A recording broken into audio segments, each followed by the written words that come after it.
Shalom komunitas Dewasa Muda CK7, senang berjumpa kembali pada devotional hari ini. Saya berdoa semuanya dalam kondisi sehat, perlindungan penyertaan Tuhan cukup bagi kita semuanya hari lepas hari.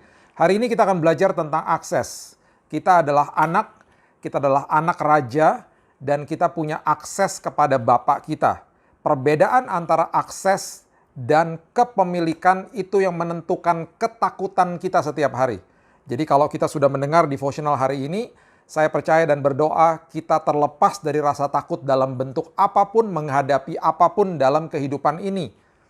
Anak yang terhilang ketika dia mau pergi dari rumahnya, si bungsu mengatakan kepada ayahnya di Lukas 15 ayat yang ke-12, "Bapa berikan harta milik kita yang menjadi hakku." Jadi dia tahu bahwa dia punya akses kepada bapaknya. Tapi dia memisahkan akses itu kepada kepemilikan. Bahaya. Prinsipnya gini, kalau kita punya akses, apapun yang terlepas dari tangan tidak akan pernah terlepas dari hidup. Karena akses, supply-nya cukup, supply-nya tidak berkesudahan. Karena di supply, kita melekat kepada Bapa kita yang merupakan sumber dari segala sumber. Kalau kepemilikan, itu berarti apapun yang terlepas dari tangan, akan terlepas dari hidup. Itu kepemilikan. Di dalam prinsip kerajaan surga, kita bukan pemilik. Kita adalah steward, kita adalah pengelola.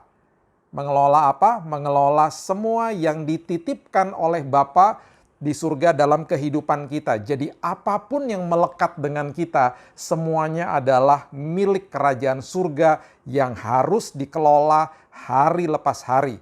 Ingat, kita datang ke bumi ini tidak pakai baju. Nanti pulang pun juga tidak pakai baju. Ya, jenazah kita nanti dimandikan bahkan ya. Jadi apapun yang melekat dengan kita pada hari ini semuanya milik kerajaan surga. Ingat, kita pengelola bukan pemilik. Makin kita merasa memiliki, kita akan ketakutan. Karena kita akan takut semuanya habis. Itu yang terjadi sama si bungsu ketika dia pergi ke negeri yang jauh. Alkitab menjelaskan bahwa akhirnya dia kekurangan, akhirnya dia ngemis-ngemis, dan akhirnya ampas yang menjadi makanan babi kelihatan menarik untuk dimakan. Ampas yang menjadi makanan babi menggambarkan bagaimana manusia mencari kuasa di balik uang, harta, jabatan, status, pertemanan, dan lain sebagainya.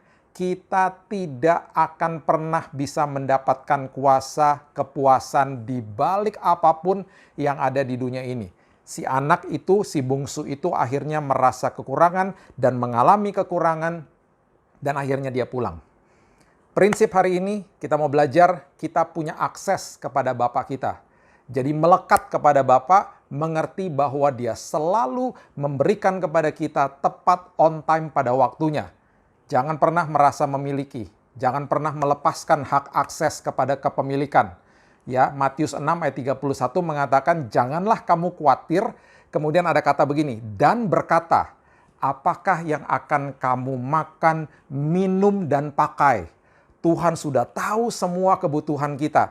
Tuhan sudah mengerti kita membutuhkan itu semuanya. Makanya Alkitab mengatakan jangan khawatir. Kita sudah paham ya. Kita sudah sering mendengar kata jangan khawatir. Cuman kita nggak pernah bahas kata ini. Dan berkata. Berkata tuh ngapain? Berarti kita ngeluh ketika kita menghadapi bahaya. Menghadapi sepertinya nih besok aku akan kekurangan nih. Kita mulai mengeluh. Mengeluh tuh, berkata tuh maksudnya mengeluh kepada siapa? Keluarga lah, temen lah, diri sendirilah. Ngomong-ngomong seperti begini, aduh gimana ya, aduh besok gimana ya, dan lain sebagainya. Nggak boleh loh. Alkitab mengatakan dengan jelas, Matius 6 ayat 31 tuh Yesus sendiri yang mengatakan, jangan khawatir dan berkata. Dan berkata, jadi senantiasa ngapain? Ngucap syukur aja. Walaupun di depan mata kelihatannya sepertinya tidak mungkin, justru itu Tuhan yang paling suka. Dia suka dalam posisi-posisi kita yang sudah terjepit, karena disitulah tangannya akan turun dan menolong kita. Dan setelah kita menerima dan mengalaminya, kita akan katakan, itu semua karena Tuhan. Itu semua karena Tuhan. Ikut Tuhan memang ngeri-ngeri sedap, tapi luar biasa. Karena dia selalu perform on time. Dia kasih sama kita selalu on time. Kenapa? Kita anaknya. Kita punya akses kepada dia yang luar biasa. God bless you. Have a winning and victorious day.